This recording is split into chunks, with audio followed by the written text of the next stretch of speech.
The fluorescent lights in the small security booth buzzed faintly, their cold glow casting pale shadows across the cluttered desk. Malik sat hunched over in his chair, the radio at his side emitting occasional bursts of static. Outside, the vast parking lot stretched into darkness, broken only by the occasional sweep of a security camera's red LED. It was just after midnight, the time when the city seemed to hold its breath. This was his third week working the night shift at the industrial complex, and he was finally starting to feel like he had the routine down. But tonight, something felt heavier. The air inside the booth was stale, almost damp, as if the night had seeped into the walls. By 12:45 a.m., Malik's shift had settled into a slow rhythm. He sipped from a lukewarm coffee and half listened to the hum of the building's central ventilation system. The complex was mostly empty, the last maintenance crew had left hours ago, yet a faint clanging noise echoed from the far end of the lot. It sounded too irregular to be machinery, more like metal striking metal, each clang spaced apart, deliberate. Malik leaned forward, squinting into the grainy monitor feed from Camera 7, which covered the eastern loading dock. Nothing moved, but the sound persisted. He told himself it was probably the wind or loose sheet metal, yet something deep in his gut disagreed. The phone on the desk rang once, a sharp, jarring sound that made him jump. Malik picked it up instantly, half to stop the noise, half expecting it to be his supervisor checking in. But there was no voice on the other end. Just silence. Not the kind of silence where the line is dead, but a low, breathing silence. It sounded like someone was there, listening. "Hello?" "Security desk," Malik said, his voice firmer than he felt. The breathing stopped. Then, very faintly, a woman's voice whispered something he couldn't catch, almost like a name. Before he could ask again, the line clicked dead. His chest felt tight. He checked the incoming call log, no number, just unknown. The uneasy thought struck him that the internal lines in the complex weren't supposed to display unknown at all. He told himself it might be a prank from one of the day shift workers, but that didn't explain the whisper, or why the call seemed to have come from inside the building when no one was supposed to be there. Pushing away the urge to ignore it, Malik decided to sweep the eastern wing. Grabbing his flashlight and radio, he stepped out into the night, the sound of his own footsteps loud in the empty lot. The eastern loading dock loomed ahead, its metal doors catching the faint glow from a distant street lamp. The clang had stopped. The air smelled faintly of rust and oil, and the silence was so thick it pressed on his ears. Malik's flashlight beam swept across crates, pallets, and empty forklifts, all still. Then, just as he reached for the handle to the main dock door, he heard it again, a single, deliberate clang, this time from directly inside.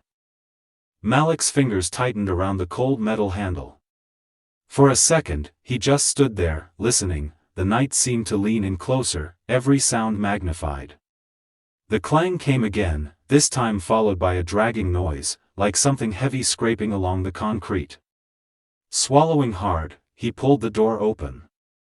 The hinges groaned in protest, the sound bouncing off the empty walls of the massive space inside. His flashlight beam sliced into the darkness, revealing rows of stacked crates and pallets. The air smelled stale, with a faint hint of mildew. Nothing moved, but the scraping had stopped, almost as if whatever caused it had sensed his arrival. He stepped in cautiously, boots crunching on scattered bits of debris. The large industrial fans mounted high above were silent, their blades glinting faintly in the light. Malik's beam swept the floor, nothing but dust and old forklift tire marks, until it landed on a large, overturned crate near the far wall. The wood was splintered, as if it had been pried open from the inside. He froze. A long, black streak stretched from the crate toward the shadows in the corner, where the light barely reached. It looked like oil at first, but the glisten was too wet. The radio on his belt crackled suddenly, making him flinch. Static hissed for a few seconds, and then, in a low, distorted tone, the same woman's voice whispered again, "Leave now." Malik's breath caught. He grabbed the radio, demanding to know who it was, but the channel went dead. The sound had come through the internal security frequency, not possible unless someone had access to the control room. His mind raced, trying to piece it together, the unknown call, the strange noises, the crate. He'd worked enough nights to know when something didn't add up, and tonight nothing made sense. A soft thud came from behind him. Malik spun, flashlight beam cutting across the space. For a brief, dizzying moment, he thought he saw movement between the crates, a flicker of dark fabric, a shadow pulling back into the deeper darkness. His heart was pounding so hard he could hear it. "Who's there?" His voice echoed in the cavernous dock, swallowed by the silence that followed.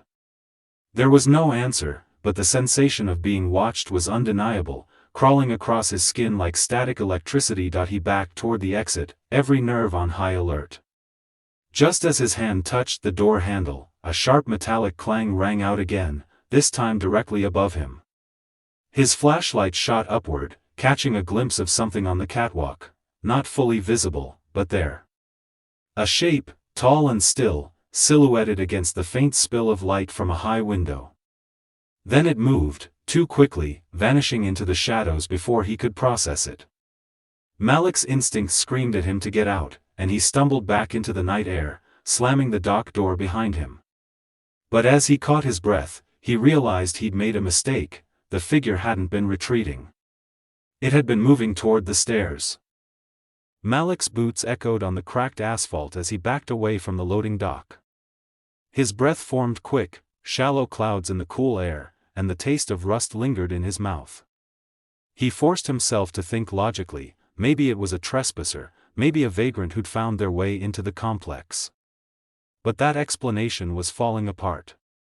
Whoever it was had access to the security frequency, had been moving inside without making enough noise to be heard, and somehow knew his exact location.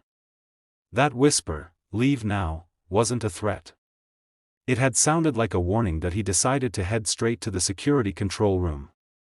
It was located in the main administrative building, across the lot, with feeds from all 40 cameras. From there, he could lock down sections of the complex, maybe even call the police. But as he started toward it, his radio burst to life again, this time with the sharp, heavy sound of footsteps, as if someone was walking quickly on metal grating. He froze, looking up toward the catwalk windows. The sound grew louder, faster, almost pounding now, until it stopped abruptly. Malik's gut told him the footsteps weren't from a recording, they were happening right then, somewhere above him. Determined not to turn his back on whatever was up there, Malik re-entered the loading dock, moving quietly along the wall. His flashlight beam caught the metal stairs leading up to the catwalk, the handrail coated in dust. The steps groaned under his weight, the sound echoing through the cavernous space. Halfway up, he paused, listening. A faint rustling came from the far end of the catwalk, followed by a low scraping, like fabric brushing against metal. He slowly raised the beam of light. The shape was there again, tall, motionless, but now he could see its head was tilted sharply to one side, as if it were studying him. "Hey! This is private property," Malik called, though his voice trembled. The figure didn't respond. Then, without warning, it dropped low and began moving toward him at a pace that didn't seem possible, smooth, quick, and utterly silent. Malik's flashlight trembled in his grip, the beam jittering wildly. His survival instincts kicked in, and he turned, nearly tripping as he bounded back down the stairs.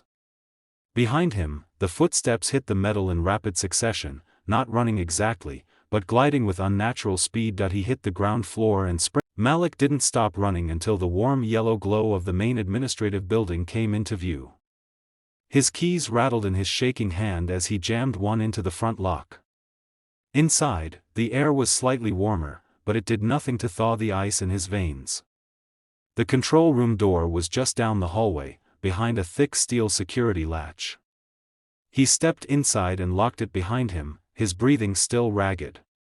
The wall of monitors flickered in shades of green and gray, dozens of silent eyes staring back at him. He scanned the feeds for any sign of movement. For several minutes, nothing appeared, no shadows, no shapes, no flicker of motion. Then Camera 7, the eastern loading dock feed, glitched. For 2 seconds, the image warped with static, and when it cleared, the tall figure was standing directly in front of the lens. Its face, if it could be called that, was obscured by something like a black hood, the edges merging with the darkness around it. The tilt of its head was identical to what he'd seen on the catwalk.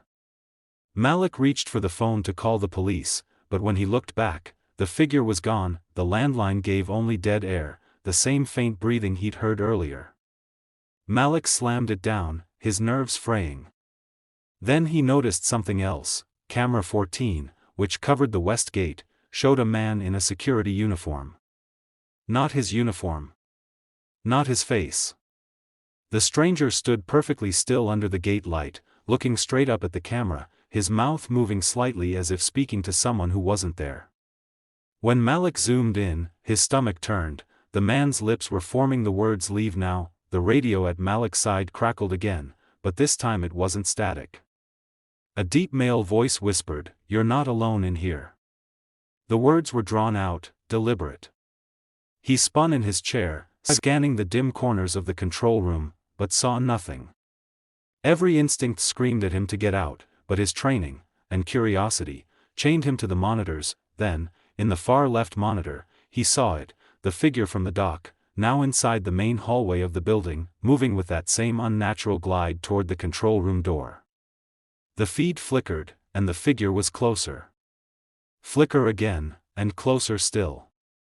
Malik's hands hovered over the light switch, unsure whether turning them off would hide him, or make him easier to find. The hallway camera showed the figure just outside the control room door now, the grainy feed distorting its movements. Malik's heart thudded in his ears as he reached for the heavy flashlight on the desk, not for light this time, but as a makeshift weapon. He considered calling 911 on his cell phone, but when he pulled it from his pocket, the screen was black. Dead. He'd charged it before his shift. The sound of slow, deliberate tapping began on the other side of the door, metal against metal, like a fingernail or small blade scratching the handle. Malik backed away, his grip tightening on the flashlight. Then, the tapping stopped. Silence pressed in around him. He took one step closer, straining to listen. That's when a single knock echoed through the door, so loud it rattled the frame. The control room lights flickered, and for a fraction of a second, every monitor went black. When they returned, the hallway feed was empty. The figure was gone. Malik swallowed, unsure whether to feel relieved or more terrified. That's when the hairs on the back of his neck rose. Slowly, he turned, and froze. The man from the West Gate camera was standing in the corner of the control room. Same uniform. Same pale face. But his eyes were dark, glassy, and utterly still, his lips moving in silent repetition of that same phrase, "Leave now." Malik's voice caught in his throat. "Who are you?" he asked, barely above a whisper. The man blinked once, and in a hoarse, urgent tone, replied, "You won't see the morning." Before Malik could move, the figure from the dock was there too, behind the stranger, its hooded form towering over him. Then, with a blink, both were gone. Malik was alone in the control room, or at least, the cameras told him he was. Shaken, Malik decided he had to leave the building and call for help from outside.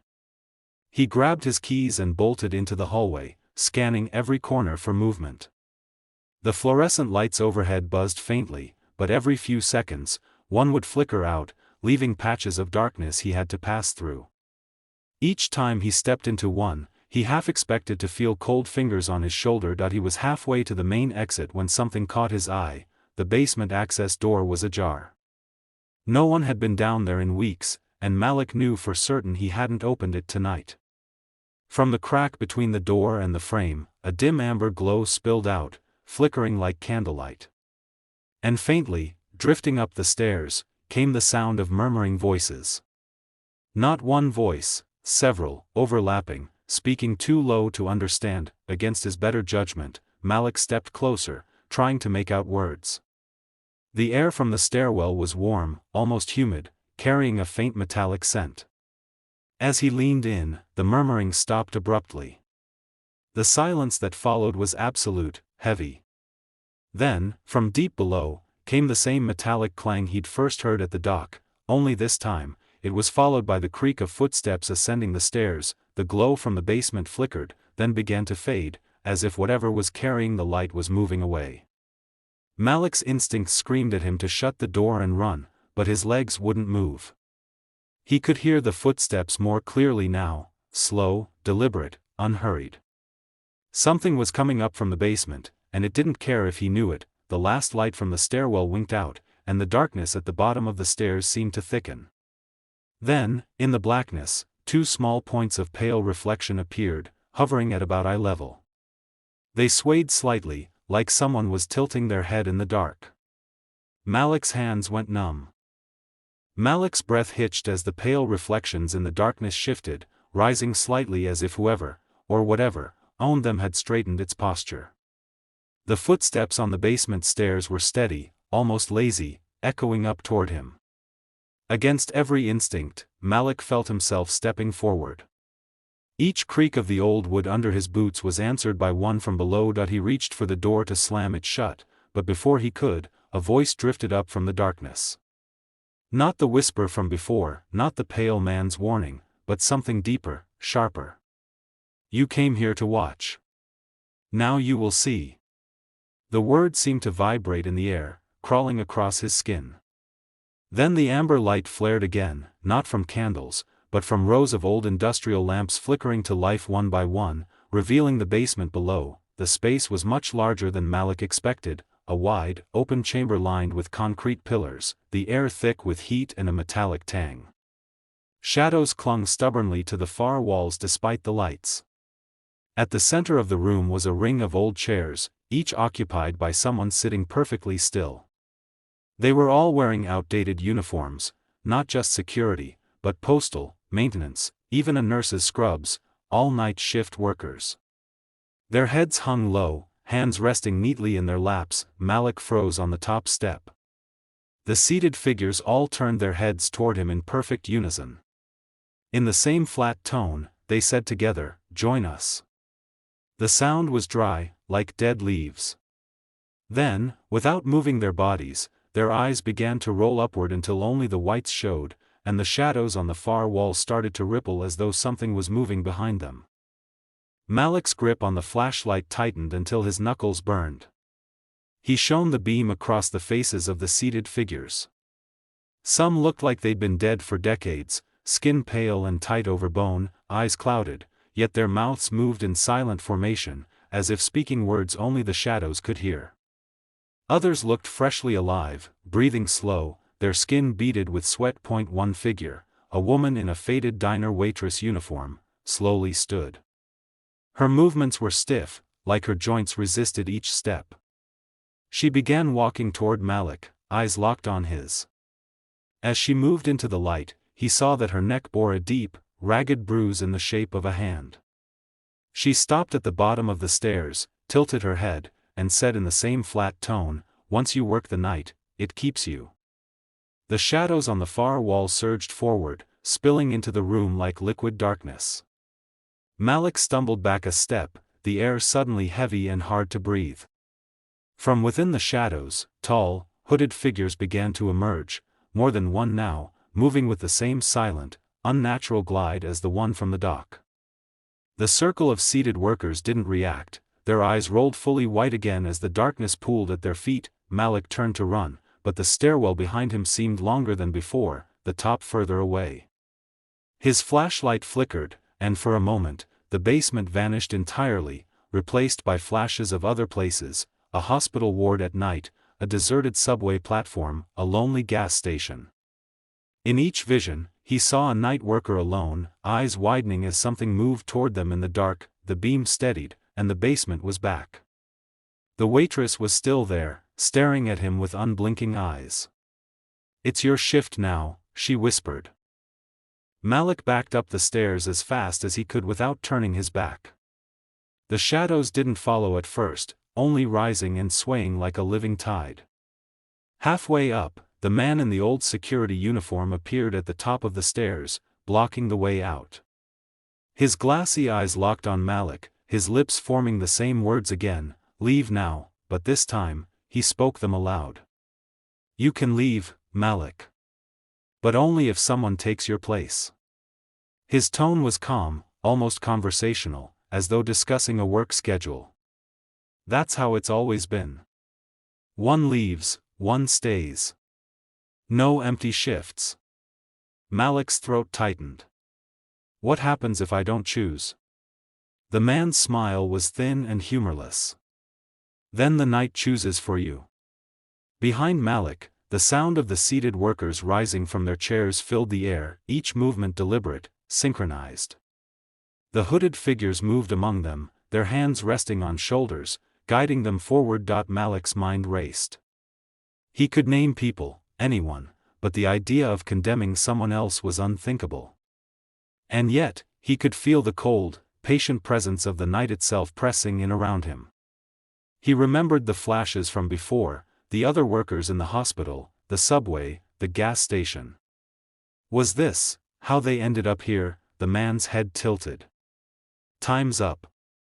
The lights in the stairwell died, plunging Malik into darkness. Fingers, cold and impossibly strong, closed around his wrists. Malik woke to the sound of static. He was seated in the same control room chair, the wall of monitors blinking calmly as if nothing had happened. The clock read 7:03 a.m., his shift was over. Sunlight streamed faintly through the blinds. For a long moment, he wondered if it had all been a nightmare.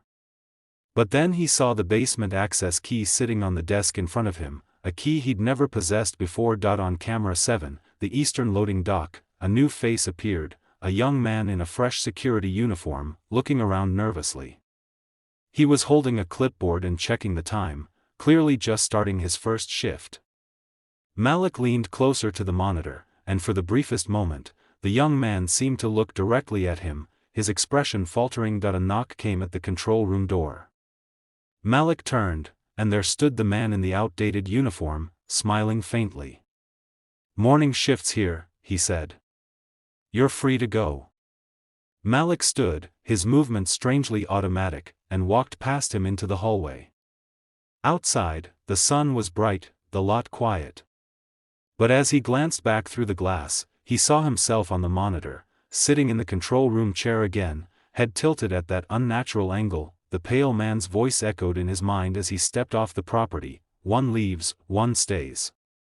And somewhere deep inside, Malik knew the new guard wouldn't make it to morning.